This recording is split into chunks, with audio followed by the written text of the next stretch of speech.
occupational hazard can be defined as a risk to a person usually arising out of employment. It can also refer to work, material, substance, process or situation that predispose or itself causes accident or disease at workplace. The practice of dentistry exposes dental professionals to a variety of work-related hazards. This includes working in a sanitary state, working at a high level of concentration for long hours, exposure to microbial aerosols generated by high-speed rotary hand pieces, exposure to various chemicals used in the clinical dental practice. Hazards in dentistry. It is classified into four: biological, chemical, physical and psychological. Coming to biological, the dental environment is associated with a significant risk to exposure to various microorganisms. Many infectious agents may be present in blood or saliva as a consequence of bacteremia or viremia associated with systemic infections. Dental patients and dental care workers may be exposed to a variety of microorganisms through blood or respiratory secretion. These include cytomegalovirus, hepatitis B and C, herpes simplex, human immunodeficiency virus, mycobacterium tuberculosis, staphylococcus and streptococcus. Then COVID-related hazards. As we all know, in 2019, coronavirus outbreak caused healthcare employees and occupational safety concern. Several thousands of healthcare workers have been contaminated already. Symptoms include fever or chills, shortness of breath, sore throat, headache, muscle or body ache or cough. The precautions are: wear a mask properly, and if you have fever, cough and difficulty while breathing, seek medical attention immediately. Then coming to potential biological hazards. Exposure to biological agents in blood and saliva of patients through contact with blood and saliva through needle or sharp instruments, including orthodontic wires. The preventive strategies are: obtain medical history of patients and equipment to minimize the formation of aerosols, for example, the rubber dam, high-speed evacuation, etc. And no recapping of needles. Proper disposal of waste material, availability of sharp containers for disposal, proper disinfection of instruments and decontamination of environmental surface, lab supply and materials, immunization program, worker education. And the second one, exposure to respiratory infectious disease through droplet transmission, including splatters from body fluids and projectile by using high-speed devices. The preventive strategy are: obtain medical history of patient, infection prevention and control practice, immunization program and worker education. Then exposure to environment biological contaminants from ventilation system, water or food. The preventive strategies are: maintenance of ventilation system, infection prevention and control practice related to building maintenance and food, preventive maintenance of ventilation system and water supply system with regular testing to ensure proper functioning. Early detection and remediation of mold or fungus. Then coming to chemical hazards, the first one is exposure to methyl methacrylate used as a filler or exposure to various metals or silica. The preventive strategies are: substitution with less harmful product, maintain adequate general ventilation, enclosed mixing device, local exhaust ventilation, maintain good hygiene practice, educate workers in the nature of hazard. And coming to exposure to mercury when handling mercury containing amalgams. The preventive strategies include elimination of mercury containing amalgams, substitution with less harmful product, maintain adequate general ventilation, local exhaust ventilation when removing old amalgam, safe work procedure, monitor work environment following a spill, ensure good hygiene practice. Then the third one, exposure to latex from contact with latex gloves or components of medical service, substitution with less harmful product, maintain adequate general ventilation. Then purchasing controls to limit latex containing material from entering facility, periodic screening of workers and educate the workers in the nature of hazard. And exposure to variety of disinfecting cleaning agents on routine activities to patient care. The preventive strategy include maintain adequate general ventilation, automatic diluting machines, purchasing ready to use concentration to minimize handling, worker education and safe work procedures. Coming to physical hazards, the first one is ergonomic hazards associated with computer use or workstation design. Ergonomically designed workstation and chairs and equipments, stretchers and microbits can be used. Maintenance of workstation chairs and equipments. Early reporting of signs and symptoms of ergonomic concerns. Self-assessment tools to assist workers in identifying and controlling the risk factors. Then exposure to ionizing radiation when taking dental X-ray. Workplace, the preventive strategy include workplace design to provide distance between worker and source, appropriate shielding material, equipment designed to minimize scatter, positioning device for the patient, worker education and exposure monitoring. And the third one is exposure to laser beams during dental procedure. The preventive strategy include ensure the area has no reflective surface, local exhaust ventilation, lock access for ventilation, and safe work procedures, placing laser in standby mode when not in use, single operator activation, activate laser only when tip is under direct observation by surgeon, restricted work area, laser safety program and worker education. Coming to fourth one, exposure to UV alpha radiation when curing resin based material. The preventive strategies include equipment maintenance, area design, blue light filter, worker education, safe work procedures including review and attention to equipment manufacturers guideline. And the fifth one, falling hazard associated with slips, trips and falls. The preventive strategy include install slip resistant flooring, design stairwells according to accepted safety standards, ensure adequate lighting, worker education, perform regular maintenance on flooring, stairwells, hallways and handles, inspect ladders prior to use, maintain good housekeeping practice and minimize clutter and tripping hazards.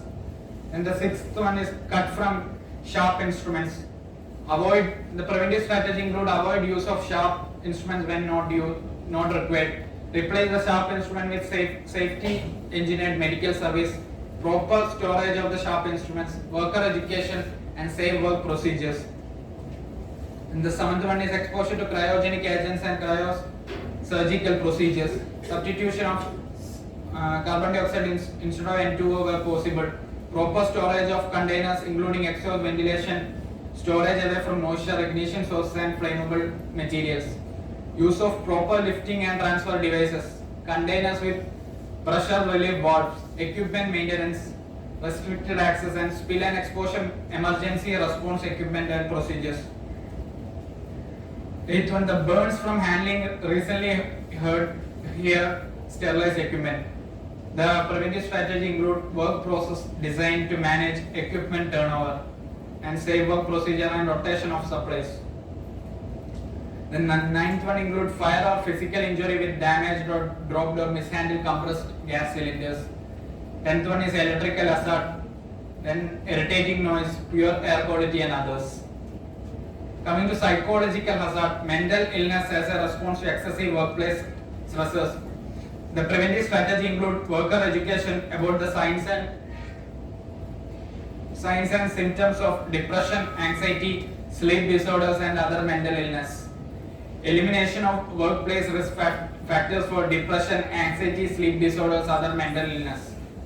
Programs to maintain or build resilience or coping skills. Communication with family physician.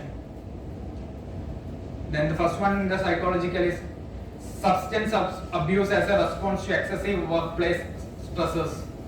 The preventive strategy include worker involvement in substance abuse policy and procedure development, worker education about substance abuse, training workers and supervisors to recognize the signs of substance abuse, procedures to limit individual access to narcotics, provision of counseling services and return to work plans. Then the second one is stress related to work-life conflict. The preventive strategy include management policies and procedures that support work-life balance. Work-life balance policies are communicated to workers. The use of impact of work balance policy is measured. Time log used to track time. Days off are protected. Appropriate sleep habits. Abuse by clients or members of the public. The preventive strategy include isolation area for agitated clients, furniture arrangement to prevent worker entrapment, lockable washroom for workers separate from client or visitors, controlled access, bars on street level windows, bright lighting in parking lots, alarm systems and panic buttons, video surveillance, use of name tags, ability to request support. Then abuse by co-workers.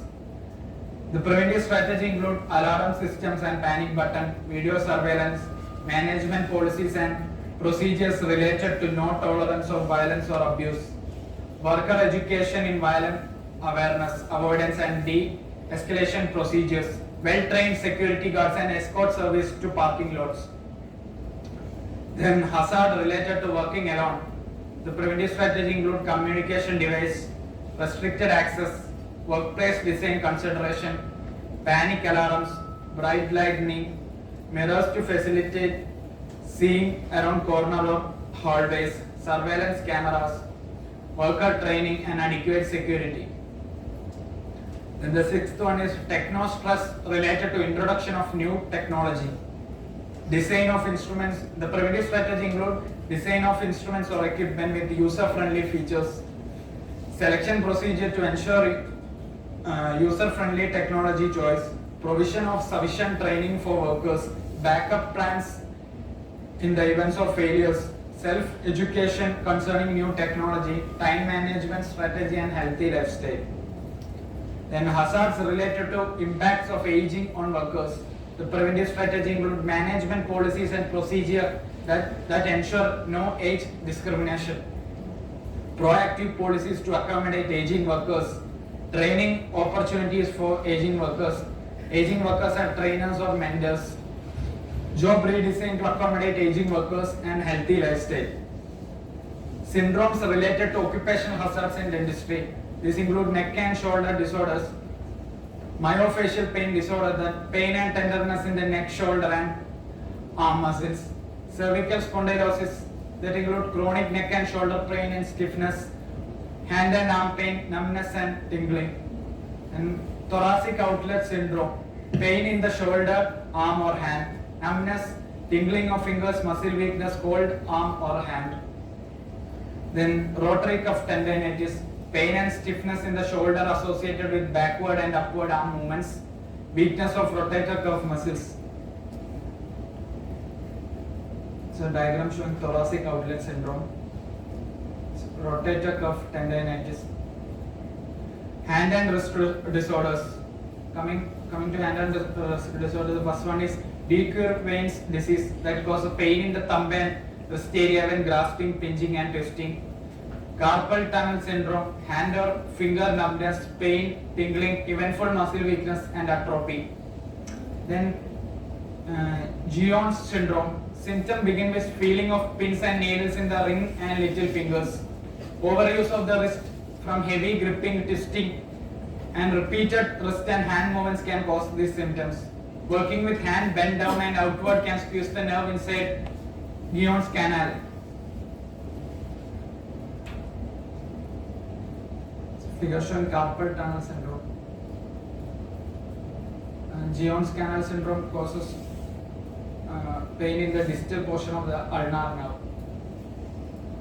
In the back disorders, herniated spinal disc, that causes back and leg numbness, tingling pain, weakness, person with sneezing, sitting, bending forward.